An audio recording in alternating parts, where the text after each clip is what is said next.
अमेरिकी सीनेट में 100% टैरिफ वाला बिल पास हो चुका है। भारत समेत 5 देशों पर कार्रवाई का यह प्रस्ताव है। और देखिए रूस से तेल खरीदने वाले देशों पर कैसे अमेरिका ने निशाना साधा है। 86-11 के बहुमत से सीनेट में इस बिल को मंजूरी मिल चुकी है। अमेरिका में आपको बता दें, रूस के खिलाफ आर्थिक दबाव बढ़ाने की रणनीति के तहत एक बहुत बड़ा कदम उठाया गया और अमेरिकी सीनेट ने भारी बहुमत से एक ऐसा बिल पारित किया है जिसके तहत रूस से तेल खरीदने वाले जो भी देश होंगे उन पर 100% तक टैरिफ लगाने का प्रावधान किया गया है। अब 86 सांसदों ने देखिए इस बिल के पास पक्ष में, जबकि 11 सांसदों ने इसके विरोध में मतदान किया है। तो बहुमत के आंकड़ों से देखिए ये बिल तो पास हो चुका है। वहां पर प्रस्तावित बिल के दायरे में भारत है, चीन है, स्लोवाकिया, हंगरी और अजरबैजान जैसे देश शामिल है। 5 प्रमुख देश जो रूस से ऊर्जा आयात पर कर रहे हैं ऊर्जा आयात, और इनके ऊपर निशाना साधा गया अमेरिका की ओर से। अब देखिए इस बिल का घोषित उद्देश्य रूस की तेल बिक्री से होने वाली आय को कम करना है ताकि यूक्रेन युद्ध के बीच उसकी आर्थिक और सैन्य क्षमता जो है उस पर असर डाला जा सके। हालांकि देखिए ये बिल अभी कानून नहीं बना है, इसे अब अमेरिकी संसद के निचले सदन यानी कि हाउस ऑफ रिप्रेजेंटेटिव्स में मंजूरी मिलनी बाकी है और 31 अगस्त का वो दिन होगा जब रखा जाएगा इसको। इसके बाद राष्ट्रपति डोनाल्ड ट्रंप की स्वीकृति मिलने पर ही ये कानून का रूप ले सकेगा। अब आपको बता दें, बिल में ईरान के साथ साथ व्यापार करने वाली गैर अमेरिकी कंपनियों पर प्रतिबंधों को 2031 तक बढ़ाने का भी प्रावधान है। इसके अलावा अमेरिकी राष्ट्रपति को रूसी उत्पादों पर 500% तक टैरिफ लगाने का विशेष अधिकार देने की बात भी कही गई है। और आप देखिए इस घटनाक्रम के बीच भारत की स्थिति पर भी अंतर्राष्ट्रीय नजरें टिक गई है विशेषज्ञों की। जून 2026 में भारत ने रूस से रिकॉर्ड 26,01,000 बैरल प्रतिदिन कच्चे तेल का आयात किया था, जो कि देखिए देश के कुल तेल आयात का 52.4% था। और रूस फिलहाल भारत का सबसे बड़ा तेल आपूर्तिकर्ता भी बना हुआ है। अर्थशास्त्री आकाश जिंदल हमारे साथ जुड़ चुके हैं इसी विशेष खबर पर ज्यादा जानकारी के साथ। आकाश जी, बहुत बहुत स्वागत है आपका इंडिया न्यूज पर। आकाश जी, कैसे देख रहे हैं इसको? क्या वाकई केवल रूस के ऊपर दबाव बनाने की एक स्ट्रैटेजी अमेरिका की मानी जाए या फिर किसी प्रकार से इसके लपेटे में भारत को भी लेने की कोशिश अमेरिका कर रहा है? देखिए, अमेरिका टैरिफ का खेल खेल रहा है जब से डोनाल्ड ट्रंप साहब वहां के प्रेसिडेंट बने हैं। अब अमेरिका को टैरिफ के खेल के बाद 2 इनाम तो बड़े अच्छे से मिल चुके हैं। पहला इनाम जो अमेरिका को मिला है वो है हाई इन्फ्लेशन, महंगाई वहां बढ़ गई है। दूसरा इनाम अमेरिका को मिला है हाई अनएम्प्लॉयमेंट। तो अमेरिका को दो बहुत प्यारे तोहफे मिल चुके हैं। उनके अपने देश में अनएम्प्लॉयमेंट यानी बेरोजगारी बढ़ रही है, उनके अपने देश में महंगाई बढ़ रही है। तो उन्होंने अपने देश को ही जो है काफी खुशी दे दी है। लेकिन क्या है, देसी भाषा में कहूं, अमेरिका अभी भी पंगे लेने से नहीं हट रहा। देखिए टैरिफ क्या होता है, पहले तो दर्शकों को बता दूं। टैरिफ का मतलब ये नहीं है कि हिंदुस्तान के एक्सपोर्टर में कोई टैक्स लग गया। टैरिफ का मतलब जो अमेरिका का अपना एक्सपोर्टर है और इंपोर्टर है उसके ऊपर टैक्स लग गया। यानी अमेरिका में अगर कोई चीज $100 की आ रही थी, अगर 100% टैरिफ लग गया तो वहां के कंज्यूमर को अब $200 की मिलेगी। तो नुकसान किसका हुआ? अब दूसरा ये पक्ष आ सकता है कि आकाश जिंदल साहब आप ऐसी बात क्यों कर रहे हो, वो ऑल्टरनेटिव कंट्री से ले लेंगे। कौन सी ऑल्टरनेटिव कंट्री? रशिया पे आप लगा रहे हो, ईरान पे आप लगा रहे हो, चाइना जो फैक्ट्री ऑफ द वर्ल्ड है उस पर आप लगाने की प्रोविजन कर रहे हो, हिंदुस्तान पे आप लगाने की प्रोविजन कर रहे हो। तो अमेरिका की अपनी इकोनॉमी का क्या हाल होगा? तो मात्र मेरे हिसाब से जो इनके टैरिफ के एक्सपेरिमेंट है इनका कोई नुकसान नहीं हो पाएगा। हाँ, शुरू में शॉर्ट टर्म साइकोलॉजिकल इंपैक्ट होगा। मेरी ऑर्गेनाइजेशन आकाशजिंदल.in का मानना है कि अमेरिका खुद नुकसान में रहेगा ये टैरिफ इंपोज करने के बाद, और कुछ नहीं। इसका नुकसान जो है मात्र अमेरिका को होगा, क्योंकि अमेरिका के अंदर इन्फ्लेशन बढ़ जाएगी। और दर्शकों को एक और चीज बता दूं, अमेरिका दुनिया की सबसे पावरफुल इकोनॉमी जरूर है, बट ये पावरफुल इकोनॉमी ज्यादा कामयाब इकोनॉमी नहीं है। अमेरिका खुद आज लड़खड़ाई हुई इकोनॉमी है। 2025 के फर्स्ट क्वार्टर में अमेरिका ने नेगेटिव जीडीपी ग्रोथ दी है, माइनस में गई है उनकी ग्रोथ। उसके अलावा रशिया यूक्रेन वॉर जब स्टार्ट हुई थी तब यूएस की जीडीपी ग्रोथ 2 क्वार्टर तक नेगेटिव में गई थी। आज से करीब 2-2.5 साल पहले यूएस में डेट सीलिंग को सस्पेंड करना पड़ा था। दर्शकों को आम भाषा में बता दूं, यूएस में कॉन्सेप्ट है डेट सीलिंग कि कितना कर्जा यूएस की सरकार ले सकती है। उससे उनका खर्चा चल नहीं रहा था, तो उस डेट सीलिंग को सस्पेंड करके उससे ज्यादा कर्जा लिया गया ताकि यूएस के खर्चे चल सके। और यूएस की इकोनॉमी के 17-18 साल से डेफिसिट में है। डेफिसिट मतलब खर्चे ज्यादा है, कमाई कम है। तो यूएस ये जो मिसएडवेंचर्स कर रहा है, ये कहीं ना कहीं यूएस की इकोनॉमी के लिए काफी नुकसानदेह होने की संभावना है। और क्योंकि यूएस दुनिया की सबसे बड़ी इकोनॉमी है, तो जाहिर सी बात है ग्लोबल इकोनॉमी में भी इसका नेगेटिव इफेक्ट पड़ेगा। तो मेरे हिसाब से ठीक है, ये लगा दिए गए हैं, बट यूएस के प्रेसिडेंट को चाहिए कि इनको हिंदुस्तान के अगेंस्ट या इवन चाइना के अगेंस्ट इंपोज ना करे, क्योंकि नुकसान ही होगा। और फिर ये रशिया के अगेंस्ट किस चीज का ऑर्डर पास कर रहे हैं? खुद अमेरिका के एक्ट्स क्या हैं? खुद अमेरिका ने वेनेजुएला के अगेंस्ट क्या किया? अमेरिका ने ईरान के साथ जो किया है वो क्या है? अब वो कह रहे हैं कि रशिया वॉर कर रहा है, अमेरिका ईरान के साथ क्या कर रहा है? अमेरिका क्या ईरान के साथ प्रेम प्रसंग चला रहा है?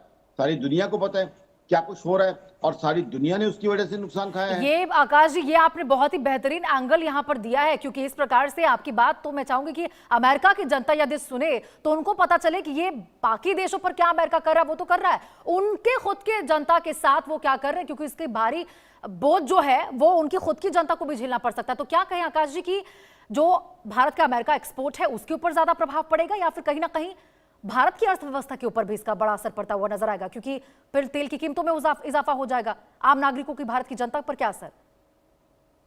देखिए, मेरी ऑर्गेनाइजेशन आकाश निंदल डॉट का मानना है कि भारत के ऊपर साइकोलॉजिकल असर पड़ेगा, शॉर्ट टर्म असर पड़ेगा, लॉन्ग टर्म असर अमेरिका और अमेरिका की जनता पे पड़ेगा। हर सरकार कोशिश करती है कि अपने नागरिकों को दो चीजों से बचा के रखे, एक तो महंगाई, एक अनएम्प्लॉयमेंट। अमेरिका ने क्या किया है? अमेरिका वो कंट्री है जहां जाके नौकरी करना दुनिया भर के युवकों का सपना होता था। आज वो अमेरिका अपने युवकों को रोजगार नहीं दे पा रहा है। आज अमेरिका में इन्फ्लेशन इतनी हाई हो गई है कि वहां के कंज्यूमर्स को दिक्कत आ रही है, और वहां उसकी वजह से कंजम्पशन भी कम हुई है, क्योंकि एक तरफ तो आम नागरिकों को अमेरिका की दिक्कत आ रही है, वो जरूरत का सामान नहीं खरीद पाते। अमेरिका में तो लग्जरीज को भी जरूरत का सामान माना जाता है। दूसरा, जब वो सामान नहीं खरीदते, कम बाइंग करते हैं, तो इकोनॉमी को नुकसान होता है। देखिए, आप दुकान पे जाके, बाजार में जाके कम सामान खरीदोगे, नुकसान किसको होगा? दुकान को, बाजार को, और मैक्रो लेवल पे the entire economy would be negatively impacted. तो अमेरिका खुद भुगतभोगी रहेगा सबसे बड़ा इनका। और अमेरिका लेकिन जो आकाश है, जी, इस बात से भी नकारा नहीं जा सकता कि भारत बहुत ही सस्ते दामों में रूस से तेल खरीदता है, और अगर ये दबाव इस प्रकार से अमेरिका के द्वारा लगातार बरकरार रहता है और इस दबाव में भारत रूस से तेल खरीदना कम करता है, तो कहीं ना कहीं दूसरे देशों से उसको तेल खरीदने के महंगे कीमतों में उसको तेल खरीदने के लिए मजबूर होना पड़ेगा। देखिए, इसमें मैं दो फैक्ट्स आपके सामने रख दूं। हाँ। एक वक्त था जब रशिया से हमें बहुत मेजर डिस्काउंट मिल रहा था। आज की तारीख में उतना डिस्काउंट नहीं मिल रहा है। डिस्काउंट आज भी मिल रहा है, आज की तारीख में उतना डिस्काउंट नहीं मिल रहा जितना आज से करीब 4 साल पहले मिल रहा था। तो अब कुछ हद तक हम सस्ता ले रहे हैं, लेकिन यहां मेरा सवाल यह है, क्या अमेरिका हमें बताएगा ऑयल हमने किससे लेना है? अमेरिका खुद क्या कर रहा है? अमेरिका खुद भी तो रशिया से ट्रांजेक्शन करता है। अमेरिका, सबसे पहले मैं आपके प्लेटफॉर्म से पूछना चाहता हूं, क्या अमेरिकन सरकार ये कहना चाहती है कि अमेरिका ने रशिया के साथ कारोबार करना बंद कर दिया है? अमेरिका इस चीज का जवाब दे। फिर यूरोप भी तो इतनी एनर्जी ले रहा है उनसे, जर्मनी हो गया और कंट्रीज होगी, वहां तो पाइपलाइन है रशिया से। तो अगर आपके अंदर इतने ही असूलों वाले लोग हो आप, तो आप यूरोप के अगेंस्ट क्यों नहीं टैरिफ लगाते हो? क्यों आप इंडिया चाइना को सिंगल आउट कर रहे हो? यूरोप भी तो एनर्जी ले रहा है उनसे, लेकिन जो है आप नहीं कर रहे हो। और सबसे पहले तो अमेरिका अपना एग्जाम्पल रखे ना, अमेरिका रशिया के साथ कारोबार करना बंद करे। और कुछ ही समय पहले तो डोनाल्ड ट्रंप साहब चाइना जाके आए, चाइना के साथ दोस्ती बढ़ा के आए, हिंदुस्तान के साथ यूएस की ट्रेड डील की बात चल रही थी। तो ये जो कॉन्ट्राडिक्टरी चीजें हैं, ये अमेरिकन इकोनॉमी को कहां लेके जाएंगी और सबसे ज्यादा नुकसान करेंगे अमेरिकन बिजनेसमैन को। देखिए, एक चीज मैं बता दूं, बिजनेसमैन को हमेशा क्लैरिटी चाहिए होती है कि पूरे साल में क्या पॉलिसी होगी। अगर बिजनेसमैन के लिए आप हर महीने पॉलिसी चेंज करते रहेंगे, तो बेचारा कब अपने कारोबार की प्लानिंग करेगा, कब अपनी असेंबली लाइन सेट करेगा, और कब जो कारोबार को एग्जीक्यूट करेगा। जब तक वो प्रोटेक्शन करेगा, तब तक आपके जो है टैरिफ्स और आपके जो है इश्यूज चेंज हो जाते हैं, तब तक आपके रेगुलेशन चेंज हो जाते हैं। तो बिजनेसमैन का क्या हाल होगा? तो सबसे पहले तो ये देखें कि क्या अमेरिका के बिजनेसमैन के साथ, अमेरिका के कॉर्पोरेट सेक्टर के साथ ये इंसाफ कर रहे हैं। और वहां तो सारी जॉब प्राइवेट सेक्टर में है। अगर वहां के कॉर्पोरेट सेक्टर के साथ इंसाफ नहीं हो रहा, तो वहां जॉब मार्केट का क्या होगा? जॉब मार्केट का मतलब आम अमेरिकी नागरिक के साथ क्या होगा? तो ये चीजें इनको देखनी चाहिए। और पीछे अमेरिका में खुद बहुत से सवाल खड़े हुए हैं। ये बात सिर्फ आकाश जिंदल या आकाश जिंदल डॉट इन नहीं करे, अमेरिका में ही बहुत से थिंक टैंक, बहुत से individuals, they have raised questions of tariffs. बहुत सी रिसर्च ऐसी हुई है जो बता रही है कि टैरिफ ने अमेरिका को नुकसान ज्यादा हुआ है, फायदा कम हुआ है। तो अमेरिका जो है, मैं कहता हूं अमेरिकन और अमेरिका और माननीय डोनाल्ड ट्रंप साहब, आकाश जिंदल और आकाशजिंदल.in से ना सुने, अपने नागरिकों से सुन लें, अपने थिंक टैंक से सुन लें, अपने एनालिस्ट से सुन लें, और भी नहीं तो डेटा ही उठा के देख लें, इन्फ्लेशन का डेटा देख लें, अनएम्प्लॉयमेंट का डेटा देख लें, फर्स्ट क्वार्टर ऑफ 2025 का जीडीपी ग्रोथ का डेटा देख लें। डॉलर ठीक है इंडियन करेंसी के अगेंस्ट बढ़ा है, बाकी करेंसी के अगेंस्ट डॉलर का क्या हाल है वो देख लें। क्यों जो है सारी दुनिया के मुल्क जो है अब डी डॉलराइजेशन की तरफ बढ़ रहे हैं, डॉलर का वर्चस्व क्यों कम हो रहा है, क्यों जो है गोल्ड को एज रिजर्व करेंसी जो है ज्यादातर कंट्रीज अपना रहे हैं। तो ये सारी चीजें देखनी पड़ेंगी।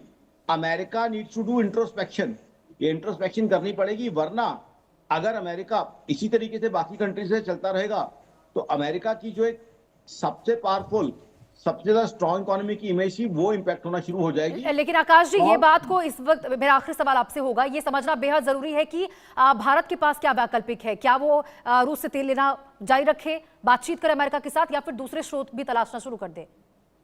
बहुत अच्छी आपने बात कही है, I totally endorse what you are saying.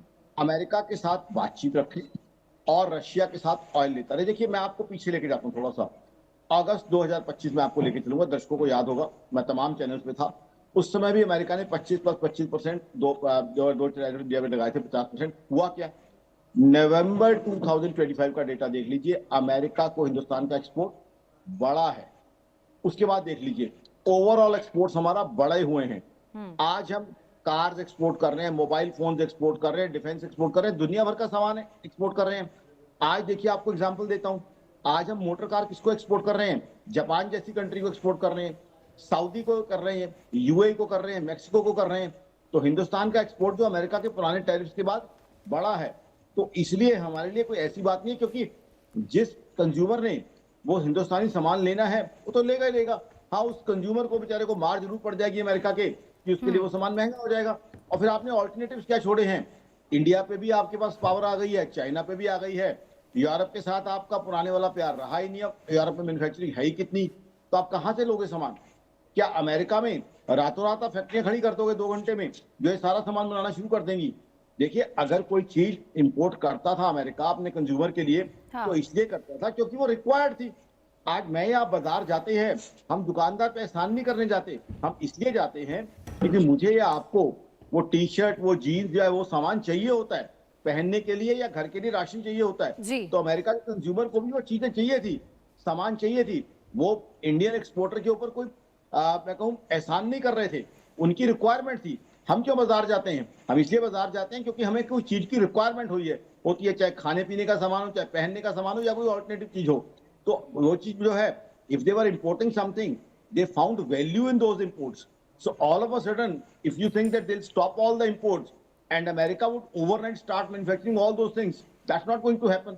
और फिर अमेरिका तो हर कंट्री के अंदर नुक्स निकाल रहा है। ईरान के साथ आपने क्या किया?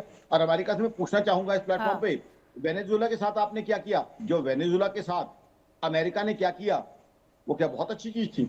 सारी दुनिया ने देखा क्या किया। ईरान के साथ आप क्या करना चाहते थे? ग्रीनलैंड को लेके आपके क्या प्लान थे? यूरोप को आपने क्या बातें कही थी? तो आप कहीं तो देखिए आप कहां स्टैंड करते हैं, किस बेसिस पे आप दुनिया को बता रहे हैं कि रशिया वॉर चला के गलत कर रहा है, ईरान वॉर चला के गलत कर रहा है। क्या ईरान ने वॉर शुरू की थी? मैं यूएस ईरान वॉर के ऊपर कोई वर्डिक्ट नहीं पास कर रहा, बट दुनिया जानती है कि यूएस ईरान वॉर को शुरू करने वाला कौन था, वो वॉर किस क्या शेप ली है, वॉर कितनी बार जो है वो खत्म होने की शेप में आई है, लेकिन जो खत्म नहीं हो रही है। आज तक स्टेट ऑफ हॉर्मुज भी खुला है। तो अमेरिका ने जो कुछ ईरान के साथ किया है उससे दुनिया को क्या मिला है और अमेरिका को खुद क्या मिला? अमेरिका में क्रूड ऑयल महंगा हो गया तो अमेरिका में इन्फ्लेशन बढ़ी है। तो जिस चक्रों में अमेरिका पड़ा हुआ है उससे किसी का कोई फायदा नहीं हुआ। This is a situation which is technically in English called no win.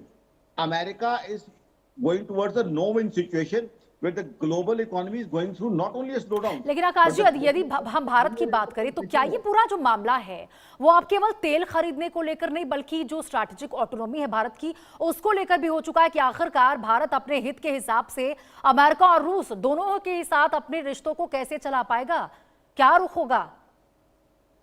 देखिए बहुत आपने गहरा सवाल पूछा है। हाँ। दोनों के साथ रिश्ते कैसे चलाएंगे? सबसे पहले तो आ जाती है रशिया के साथ। रशिया के साथ मेरा आकाश जिंदल का, मेरी ऑर्गेनाइजेशन आकाशजिंदल.in का मानना है हिंदुस्तान की पुरानी मित्रता है। रशियन के साथ हमारी मित्रता आज की नहीं है, कई सालों की है। उनके साथ हमारा कारोबार भी रहा है, प्रेम भी रहा है तो हाँ। उनके साथ तो रिलेशन हमारा चलता ही समय रहेगा। का थोड़ा अभाव है आकाश जी, लेकिन आपने जिस बेहतरीन तरीके से पूरे ही सिचुएशन को लेकर बताया कि भारत का क्या रुख होना चाहिए, और भारत से ज्यादा तो खुद अमेरिकी